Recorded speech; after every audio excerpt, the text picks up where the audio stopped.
Carlos Gimenez from the state of Florida. Congressman, why wouldn't this is one of those million-dollar questions. Why wouldn't the DHS Secretary Mayorkas want to detain criminals, known criminals, who could go out there and do harm to innocent Americans? Now, why wouldn't he want to deport them? I haven't the faintest idea. I mean, there's nothing that this administration does makes any sense whatsoever. Look what's happening at the southern border. You got millions of people coming through the southern border. You got people coming through, they're undetected, and they're just given, carte blanche, going to the United States all over. And now even criminals can stay here. It makes no sense whatsoever. The bottom line, I have the faintest idea why they would do that. Is that Floridians are getting harmed. I mean, these criminals are doing harm to Floridians. Have there been any cases for Floridians killed by some of these people?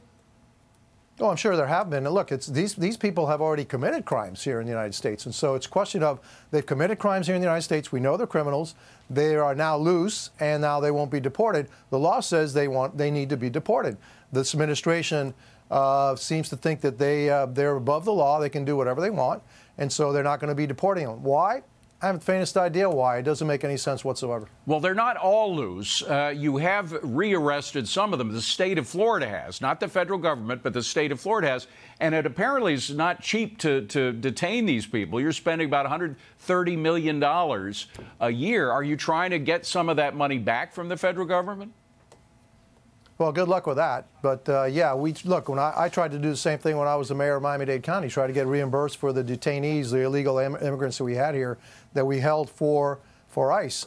We never got our money, and I don't think the state of Florida is ever going to get their money. And if it's $130 million to the state of Florida, can you imagine how much really is around the country? Probably well over $1 billion that is costing the American taxpayer. We need to send these criminals, known criminals, back to their country of origin, and so they don't put us at risk. But the Biden administration worries more about illegal criminal aliens than they do about the American people. I would imagine that they are also sort of developing roots here, that is, criminal roots. They're drug traffickers. They've got a history of not only trafficking human beings, but also trafficking drugs. Are they setting up? Do you note that they are setting up their drug connections here in Florida?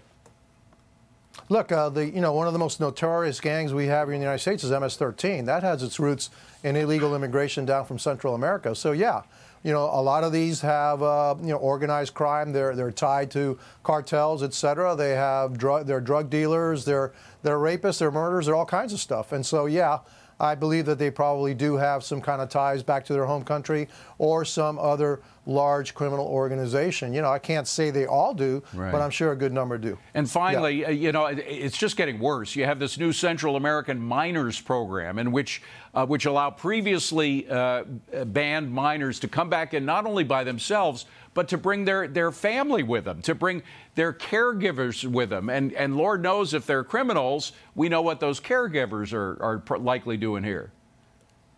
That's exactly right. The Biden administration is the way to get more illegal immigrants into this country. They're figuring out all kinds of ways to get them to come here.